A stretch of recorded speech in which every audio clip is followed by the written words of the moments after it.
नमस्कार। आज हम बैंकिंग की दुनिया में थोड़ा गहराई से उतर रहे हैं। कुछ नोट्स हैं हमारे पास, तो सोचा क्यों ना इन पर बात की जाए। हाँ बिल्कुल। बैंक आखिर चलते कैसे हैं, ये सेविंग्स अकाउंट, करंट अकाउंट, इनमें असल फर्क क्या है? और वो एक टर्म है नेट इंटरेस्ट मार्जिन, NIM। ये क्या चीज़ है? हाँ, ये सब जानना बहुत जरूरी है। चलिए इन सब पर आज बात करते हैं। बिल्कुल। देखिए, बैंक हमारी अर्थव्यवस्था के लिए बहुत जरूरी हैं। आम लोगों के लिए भी, बिजनेस के लिए भी। पैसे संभालने का एक तरीका देते हैं हम। हाँ। तो आज कोशिश यही रहेगी कि इन बेसिक कॉन्सेप्ट्स को थोड़ा आसान बनाया जाए। बैंक पैसा कैसे कमाते हैं और ग्राहक के तौर पर हमारे पास क्या ऑप्शंस हैं। तो मतलब इन नोट से बैंकिंग की जो मोटी मोटी बातें हैं उन्हें निकालकर समझना है आसान भाषा में, ताकि पता चले कि ये हमारी रोज की फाइनेंशियल लाइफ को कैसे छूती हैं। हाँ, तो शुरू कहाँ से करें? सबसे पहले बैंक है क्या, मतलब बिल्कुल बेसिक से, और ये काम कैसे करता है? देखिए, बैंक एक ऐसी संस्था है जिसका मेन काम है पब्लिक से पैसा जमा लेना, मतलब डिपॉजिट लेना, ठीक है। और फिर उस पैसे को आगे लोन के तौर पर देना जिन्हें जरूरत है। ये एक तरह से पैसे के लेन देन का सिस्टम है। अच्छा, मतलब पैसों का मैनेजमेंट। और इन पे कोई निगरानी रखता है भारत में, जैसे कोई गड़बड़ ना हो? हाँ बिल्कुल। भारत में ये जिम्मेदारी रिजर्व बैंक ऑफ इंडिया यानी RBI की है। RBI ही पूरे बैंकिंग सेक्टर का रेगुलेटर है। रेगुलेटर मतलब वो नियम बनाता है, लाइसेंस देता है और ये देखता है कि बैंक सही तरीके से काम करे, ताकि लोगों का पैसा सुरक्षित रहे। ये तो बहुत जरूरी है। अच्छा, तो फिर बैंक कमाते कैसे हैं? आपने कहा लोन देकर। हाँ, वही मुख्य तरीका है।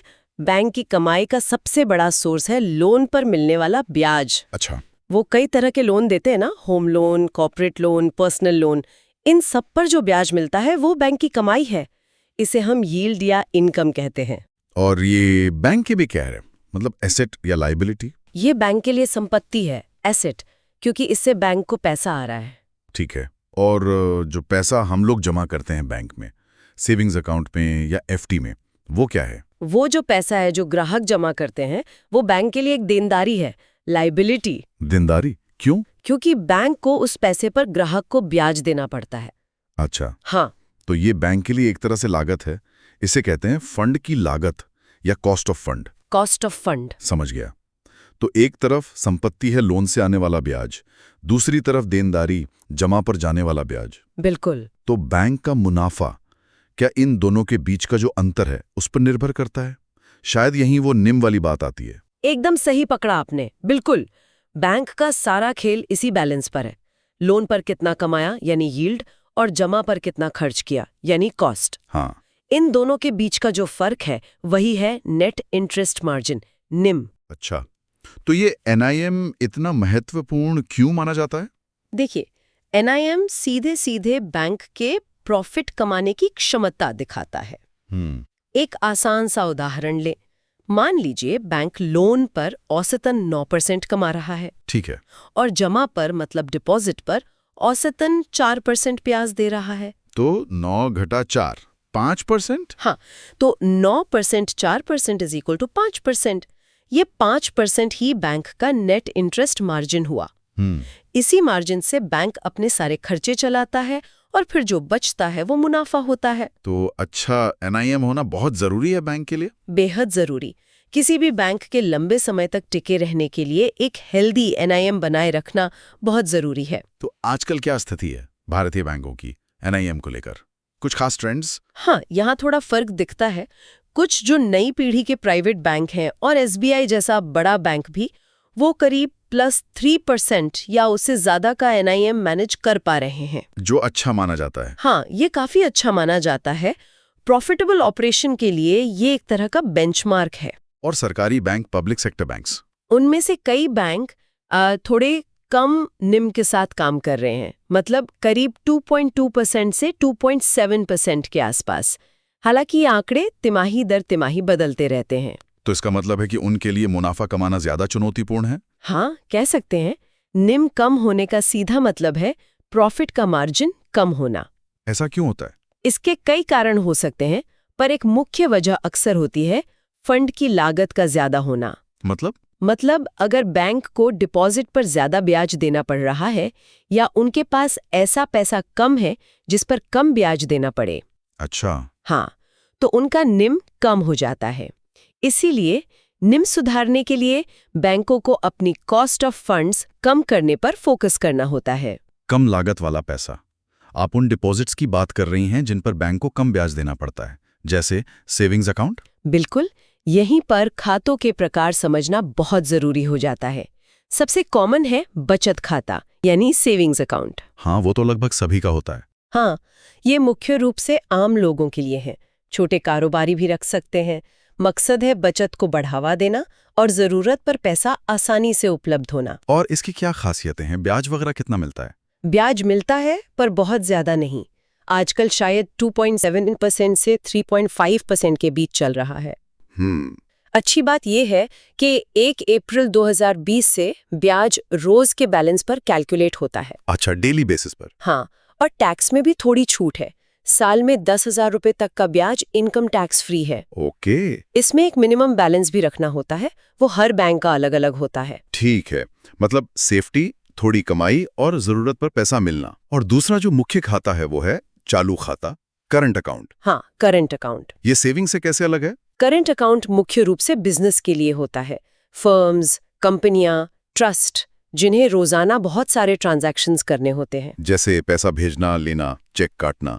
हाँ बिल्कुल, बहुत ज्यादा लेन देन। इसका मकसद बचत करना नहीं है, बल्कि बिजनेस के पैसों के फ्लो को आसान बनाना है।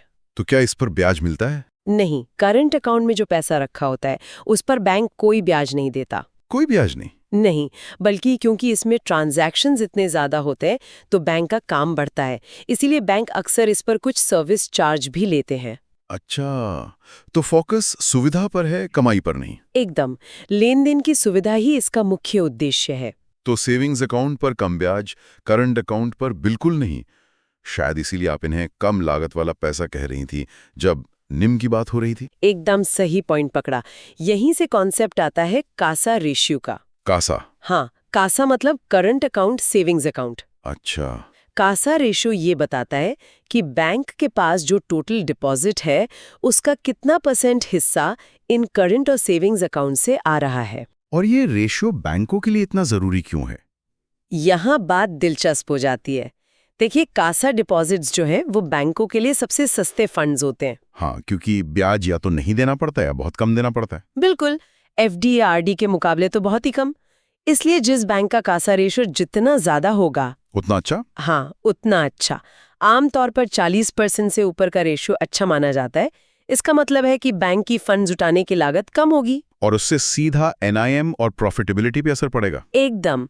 तो कासा रेशियो बैंक की अंदरूनी सेहत का एक बहुत बड़ा इंडिकेटर है। समझ गया। ज्यादा कासा मतलब सस्ता पैसा, बेहतर मुनाफा। अच्छा, अब एक और सिचुएशन लेते हैं। अगर कोई खाता बिल्कुल इस्तेमाल ही ना हो रहा हो तो, जिसे इनएक्टिव या डोमेंट अकाउंट कहते हैं। हाँ, ये भी होता है।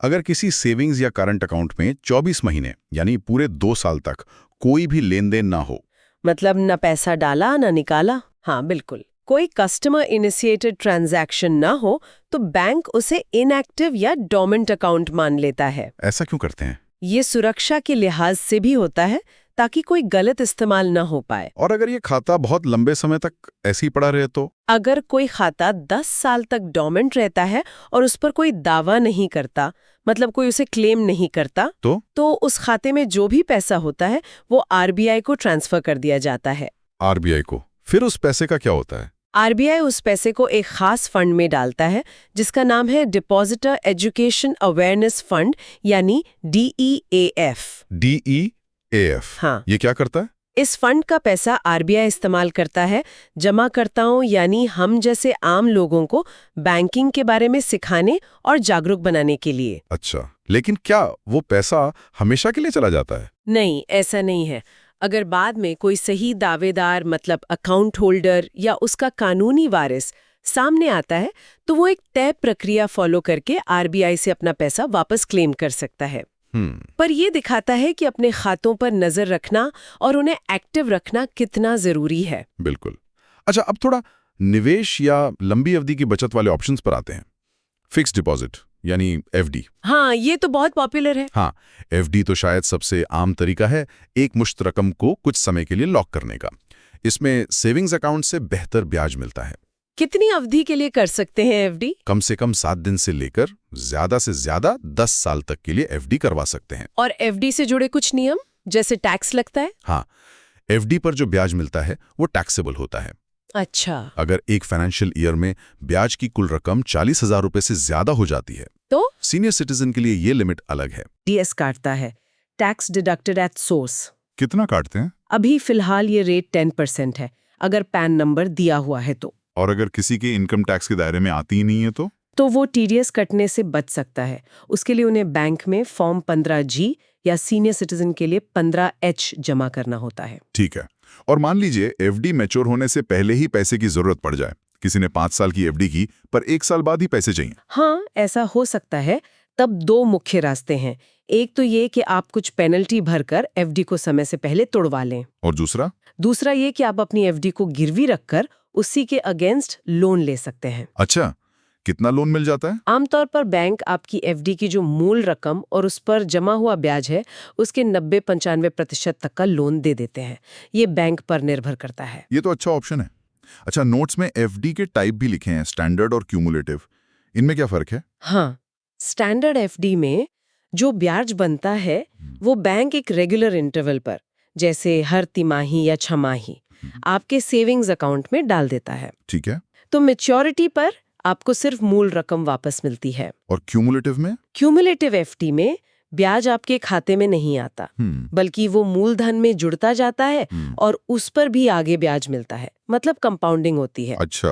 और फिर मैच्योरिटी पर आपको मूलधन और पूरा जमा हुआ ब्याज एक साथ मिलता है। तो इसमें रिटर्न ज्यादा होता होगा? हाँ, कंपाउंडिंग की वजह से क्यूमुलेटिव में कुल रिटर्न थोड़ा ज्यादा होता है।